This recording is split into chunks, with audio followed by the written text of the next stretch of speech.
I was born in the Soviet Union, but I grew up already in the post-socialist independent Estonia. So one of the great things I was able to enjoy, different from my parents, was freedom of travel. So when I was 23, I took some time off from my studies and went to South America. Quite early into the travel, I was robbed.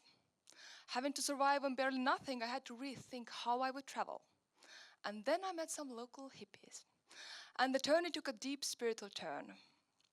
It not only got me interested in anthropology, but I also look back at the time out there as this was my own hippie initiation. So when I returned back to Estonia, I began wondering. Everything that was said in the public realm about the Soviet era or written in the history textbooks was usually with a very narrow frame. Basically, it sounded like it was like the dark time with nothing good to remember. But what about these few eccentric individuals with grey beards who must have been young in the 60s? Would they have another story to tell me about the Soviet era? A story beyond the dark time with nothing good to remember? So I put on my anthropologist hat, grabbed a camera, and apparently met some very real Soviet hippies. So it turned out that the Summer of Love and the swinging London had a profound effect on the youth on the other side of the Iron Curtain. It sparked the little-known Soviet hippie movement, a union-wide underground network of people who called themselves often as Sistema, which strangely enough translates from Russian as the system. So even though the Soviet hippies never left a real footprint on the official Soviet media, this movement lasted several generations. So how did it all begin? Well, all you needed to do was to tune your radio on a different wavelength, and you would be exposed to this unknown yet mesmerizing sound, this strange vibration right into your ear. And for these kids, it also held a promise of a different kind of a reality. The Western records were, of course, extremely expensive, but they were treated like holy items, and they were endlessly re-recorded to reel tapes and exchanged among friends. So already by the year 1970, a sound such as this was played in Tallinn.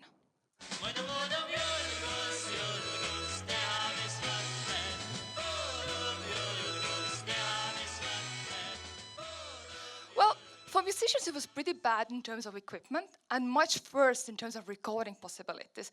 You were lucky if you managed to negotiate yourself a night in a radio station, and then you had to record the whole album within this one night, and this album was never released.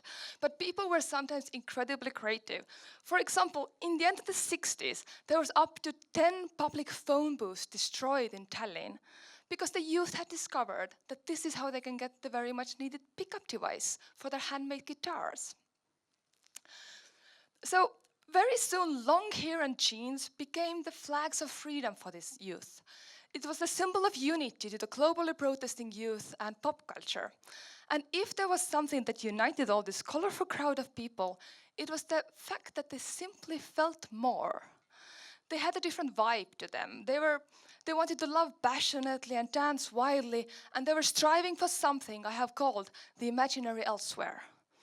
They wanted to lift their bodies up from this daily gray reality, this militaristic, authoritarian Soviet world, to set their minds free, to trip in the psychedelic hippie heaven, to voyage towards the promises of the imaginary elsewhere. And all you needed to do to reach that state of mind was to dance wildly to the rock music, or take a trip to Soviet hippie India, that was Central Asia. And there was a shortcut to the imaginary elsewhere, through drugs.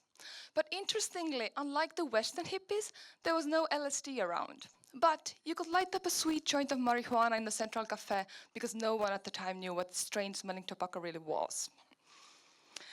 So yes, but this sensorial hippie world was, of course, in stark contrast to the officially proclaimed reality that wanted to define very clearly what kind of bodies and what ways of beings and feelings are allowed and which are forbidden.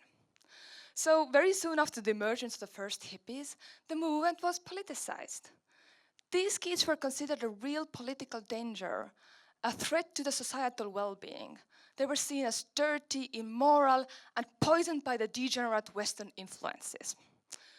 So when the Soviet hippies decided to go for their very first public demonstration, the KGB, the Soviet Secret Service, had set the trap for them. So that was on the 1st of June in 1971 in Moscow, when a couple of thousands of hippies and like-minded youth came together to protest against the war in Vietnam. So you see, it was well aligned with the Cold War politics at the time, and they actually got the permission for the demonstration. But as soon as they got together with their slogans of "Make love, not war," the KGB bosses were already waiting. Their leaders were arrested, and all the participants' addresses and names were taken down in order to silently and systematically repress them. So that incident pushed the hippie movement deep underground, and it also made it more radical. It was not possible to attend university and be a hippie at the same time. It rather became a choice for life with no easy return back to the normal Soviet life with career and benefits. You also had to accept the fact that anytime you walk the streets and you meet cops on the way, there's about 50-50 chance that you're gonna get arrested. And if you're too ideological with your sayings or simply unfortunate, you might be sent to psychiatric hospitals and treated badly. So these violent events led to the retreat from social activism among hippies. There was rather more drinking and drugs involved, or in other circuits, a heightened focus on spiritual practices. The hippies basically wanted to just get as far as possible from everything they considered political, so that the society wouldn't disturb them, and they in turn wouldn't disturb the society. But however, the hippie movement continued to grow despite all the repressions. So already by the late 70s, it was far from being simply a mimicry of the Western hippie movement. Rather, it had become a subculture in its own right. They had their own rituals, their communal activities, their summer camps. They had their slang language. They even had their own guru.